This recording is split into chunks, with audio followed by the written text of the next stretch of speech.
नमस्कार बंधुरा आशा करी तुम्हारा सकले खूब भालो आछो सुस्थ आछो आमिओ भालो आछि। प्रतिदिनेर मतन आजके एकटा दुर्दान्त स्वादेर सोयाबिनेर रेसिपि निये हाजिर हये गेछि। आजकेर रेसिपि सोयाबिनेर चिली। जखन चट करे चिली खाবার इच्छे अथच मांस किनते बाजारे बेरोते हबे एई रकम एकटा दिने किन्तु सोयाबिन दिये चिली चिकेनेर सेई स्वाद किन्तु फिरिये आनाई যায়। तो आजकेर रेसिपिटी सोया चिली। तो तार जोन्नो साफोलार जे पैकेट हय सेई सोयाटाई आमी यूज करेछि। सबार आगे এই সোয়াটা আমি 2 ঘন্টার জন্য জল দিয়ে বেশ কিছুক্ষণ ভিজিয়ে রেখে দিয়েছিলাম। আর এই রান্নার জন্য নিয়েছি পেঁয়াজ কুচি, নিয়েছি টমেটো কুচি আর নিয়েছি ক্যাপসিকাম। সমস্ত সবজিগুলো কিন্তু বড় বড় ডুমো ডুমো করে কেটে নেওয়া আছে। আর নিয়েছি রসুন কুচি আর নেব আদা কুচি। এই পেঁয়াজগুলো কাটার যে কাটিংটা দেখছো একটা পেঁয়াজকে আমি 4 খণ্ড করেছি, 8 খণ্ড করিনি কারণ পেঁয়াজের সাইজটা একটু ছোট ছিল এবং পেঁয়াজগুলো কিন্তু প্রত্যেকটা হাত দিয়ে খুলে খুলে প্রত্যেকটা সেল কিন্তু খুলে নিয়েছি। চলো এবার 2 ঘন্টা পর কিন্তু এই সয়াবিনগুলো সেদ্ধ করার পালা। তার জন্য একটা বাটিতে জল দিয়ে নুন দিয়ে আমি বসিয়ে দিয়েছি। বেশ কিছুক্ষণের জন্য ফুটে আসার পর আমি সয়াবিনগুলো কিন্তু এখানে অ্যাড করেছি।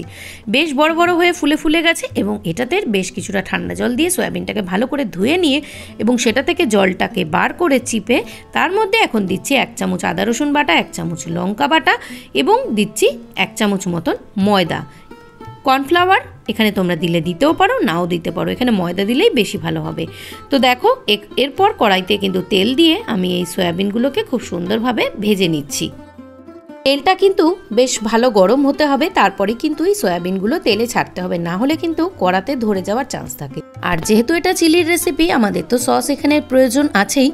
এখানে নিয়েছি 3 টেবিল স্পুন মতন টমেটো সস, 2 টেবিল স্পুন মতন red chilli sauce, 1 tablespoon মতন সেজওয়ান সস আর 1 টেবিল স্পুন মতন নিয়েছি সোয়া সস। এই সমস্ত সসগুলোকে খুব ভালোভাবে মিশিয়ে আলাদা করে রেখে দিতে হবে।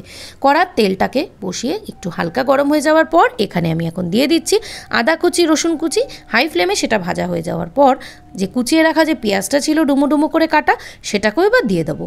পেঁয়াজটা কয়েক সেকেন্ড একটু ভাজা হয়ে যাওয়ার পর এখন দিচ্ছি ক্যাপসিকাম। ক্যাপসিকামটা একটু লাস্টের দিকেই দিতে হবে।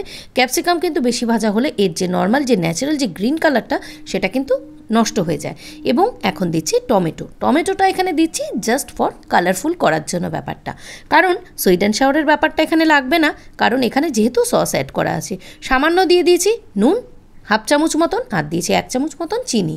এই সমস্ত উপকরণগুলো খুব ভালোভাবে মিশিয়ে কয়েক সেকেন্ড কষিয়ে নিয়ে আমি এখন যে আগে থেকে ভেজে রাখা যে সয়াবিনের যে পাকোড়াগুলো ছিল সেগুলোকে কিন্তু এখন এই সসের মধ্যে দিয়ে খুব সুন্দর করে কিন্তু কষিয়ে নিচ্ছি। ভিডিওটা চলতে চলতে একটা ছোট্ট অনুরোধ, যারা আজকে আমার ভিডিওটা দেখছো তাদেরকে জানাই অসংখ্য ভালোবাসা। যদি আমার ভিডিওটা ভালো লেগে থাকে অবশ্যই কিন্তু লাইক করে পাশে থাকা বেল নোটিফিকেশনটা অন করে আমার পরিবারের সদস্য হয়ে যেও। যে বাটিতে যে জলটা দিলাম এটা হচ্ছে কর্নফ্লাওয়ার, জলে গুলে রেখেছিলাম হালকা গ্রেভিটাকে একটু থিকনেসটা বাড়ানোর জন্য।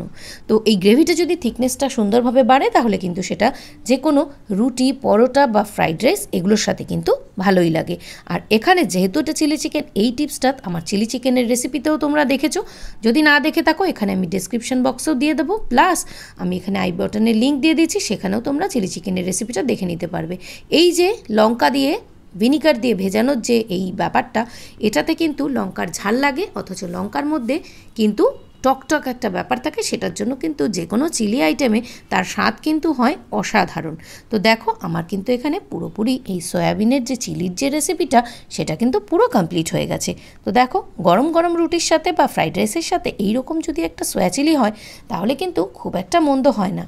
তো কেমন লেগেছে ভিডিওটা অবশ্যই কিন্তু কমেন্টের মাধ্যমে জানিও। তো চলো আজকের মতন টাটা, সকলে ভালো থেকো সুস্থ থেকো, আবার আসবো পরবর্তীতে কোনো নতুন রেসিপি ভিডিওর সাথে। তো ততক্ষণ পর্যন্ত